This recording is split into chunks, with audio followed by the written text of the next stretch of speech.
Let me do just a little, a quick, this is bouncing off the income tax statement I just made. The income tax, in my humble opinion, is one of the greatest obstacles to the acquiring of wealth, the amassing of wealth that we have. The phrase robber barons. Does it ring a bell? Mr. Snerdley. And this is not to determine who knows or doesn't know. It's just a series of pop quiz questions leading to something. Who were they? Who were the robber barons? Okay, very good. Okay, that's right. Okay, the industrial titans of the late 1800s and the 30s and the 1920s and 30s were the robber barons. People like John D. Rockefeller, Andrew Carnegie, Andrew Mellon, Joseph Kennedy, but he may actually have been one.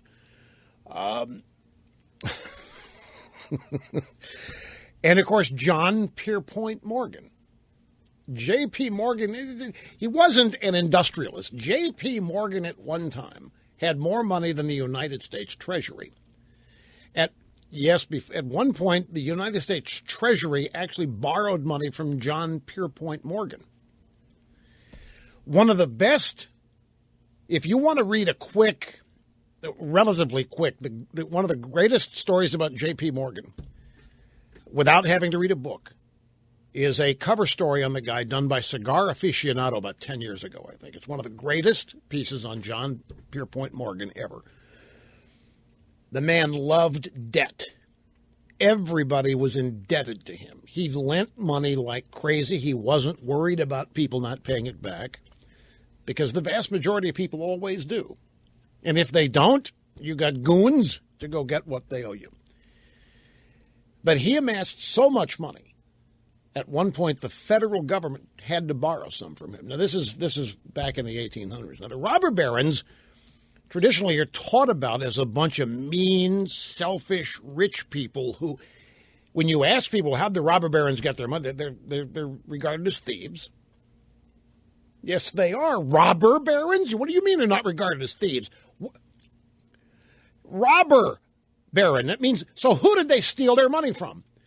The whole mode of thinking is alive and well today. The Democrat Party wants you to believe that everybody has wealth, stole it from today's middle class or yesterday's middle class. And the math has never worked out for me.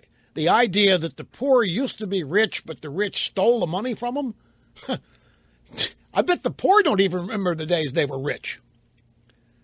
The math just doesn't work out, but it sells. It just sells. Like there's one of the lead items on Drudge right now. There's some guy who took his video camera out to the beach in California.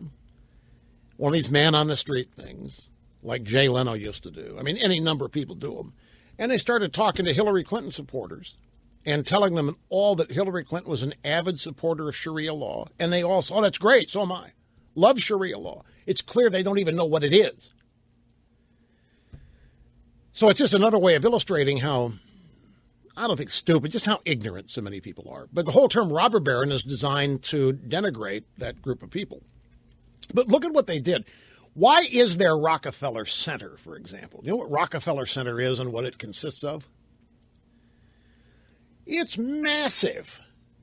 And it was all built by John D. Rockefeller. He had so damn much money. He couldn't possibly have spent it on himself. So he built this massive thing for New York City, not to mention the parks, not to mention the museums, many of which still stand today. All of these old robber barons built much more than government has. They were the biggest philanthropists in the world, but they had enough left over to also be the most conspicuous of spenders. I mean, the Vanderbilts, the railroad people. I know John D. Rockefeller gave dimes to poor people, but that's in addition to everything else. But you look at the Vanderbilts, the Breakers, the mansion in Newport, Rhode Island. They built that for basically 4 weeks a year, and they would go in the summertime when the city got too hot. They'd go up to Rhode Island, and it took railroad cars to transport all the silver, all the plates, all the drinking glasses, and all that just for 4 weeks. And the railroad cars took it back to wherever it went. I mean, they had, this was pre-income tax, and they just had amassed incredible amounts of wealth. And there have always been people around that think like Democrats do. We thought it was unfair and unjust, and so there were all kinds of policies put into play to begin the process of taking that money away from them. And then what happened? They all started foundations.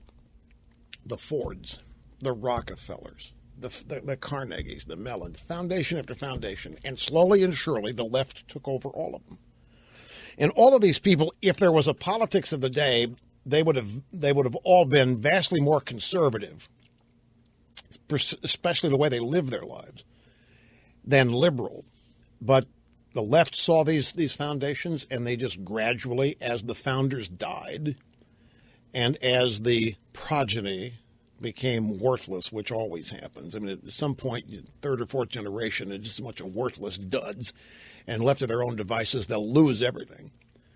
By that time, the left moves in and takes over the foundations, and that's how liberalism spreads its tentacles and encroaches. But who did they steal from? They didn't steal anything. They discovered oil, any number of the railroads.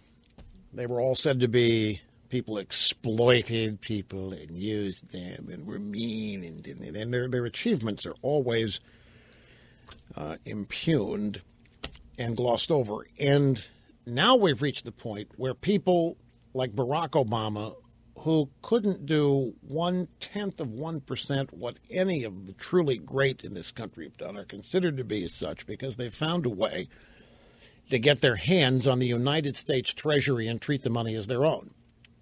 Let's take a look at Obamacare. It has never enjoyed the support of anywhere near a majority of people. It can honestly be said that Obamacare has never been supported by even a narrow majority of the people of this country.